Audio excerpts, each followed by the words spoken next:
Quick chika time tayo mga kapuso. Si Kapuso Global Fashion Icon Heart Evangelista ang newest house guest ng PBB Celebrity Collab Edition. Welcome sa bahay ni Kuya, Miss Heart. Mic check. Ready na sa pasiklaban ng 12 Fresh Voices laban sa 12 nagbabalik na Clashbackers. Ang Ultimate Showdown mapapanood na sa The Clash 2025 mamayang 7:15 p.m. Na-opa ka ni Opa. Napasmiling through the pain si Dennis Trillo matapos balibagin ni Korean Sparkle actor Kim Ji-soo. Pero don't worry, ipinakita lang ni Dennis ang kanyang stunt skills para sa kanilang upcoming show na Sanggang Dikit FR. Ivo Live Encantadia. Malapit na nating mapanood ang Encantadia Chronicles Sangre. Ang mga bagong tagapagligtas, kilalanin sa aking chika.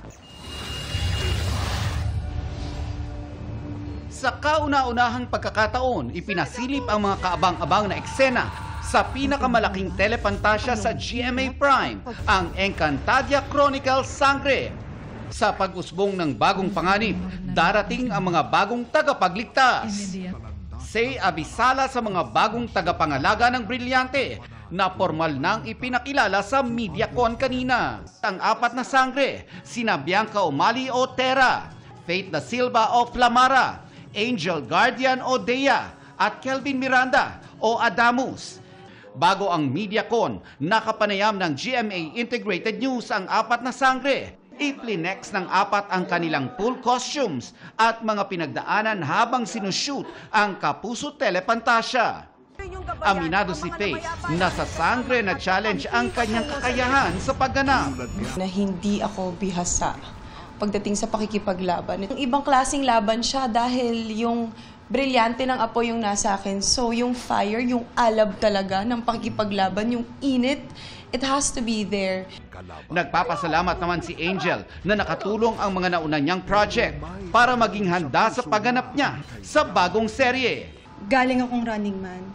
So actually nakatulong siya sa pag-prepare ko physically. Since very physical yung Running Man, kahit papano yung body ko, na-ready ko for this. Dinagdagan ko na lang din ng konti pang sipag. Sa loob ng halos 2 taon, siniguro daw ni Kelvin na nasa tamang mindset siya. Pagbutihin pa ang pag-arte at magkaroon ng sapat na lakas para sa mga training para sa fight scenes. Kailangan mo talaga ng matinding commitment.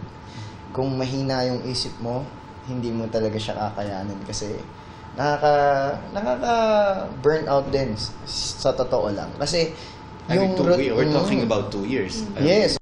2017, nang unang gumawa si Bianca ng telepantasya nang gumanap siya sa Mulawin versus Ravenna.